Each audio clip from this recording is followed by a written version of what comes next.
বিয়ের পর সব লজ্জা শরম খেয়ে নিয়েছো নাকি?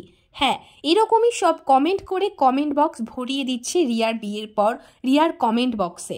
একটা ভিডিওতে দেখা গেছে রিয়া বিভাসদাকে জড়িয়ে ধরে ফুলসজ্জার দিনের বেশ কিছু মুহূর্ত সোশ্যাল মিডিয়ায় শেয়ার করেছে। আর তারপরে বেশ কিছু মানুষ কিন্তু রিয়ার ওপর প্রচণ্ড ক্ষেপে গেছে। অনেকেই বলছে রিয়া বিয়ের পর নির্লজ্জ হয়ে গেছে, লজ্জা শরম খেয়ে ফেলেছে, আর সেই জন্যই এরকম সব ভিডিও পোস্ট করতে পারছে।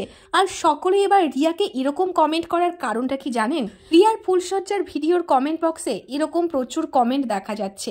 বেশ কিছু মানুষ রিয়াকে নেগেটিভ কমেন্ট করছে। অনেকে এখন রিয়ার ওপর প্রচণ্ড রেগে আছে।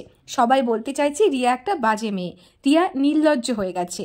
সত্যি কি আপনাদের মনে হয় এরকম কোনো ভিডিও বা ছবি পোস্ট করার জন্য বর্তমান সময়ে দাঁড়িয়ে কোনো মেয়েকে নির্লজ্জ বলা উচিত বা এতটাও খারাপ বলা উচিত? ফুলসজ্জার দিন বরের পাশে দাঁড়িয়ে কিংবা বরকে জড়িয়ে ধরে একটা ছবি শেয়ার করার জন্য যদি এরকম কমেন্ট আসে, তাহলে যারা সত্যিই সোশ্যাল মিডিয়ায় এসে আজে বাজে ভিডিও পোস্ট করে তাদেরকে আপনারা কি বলবেন?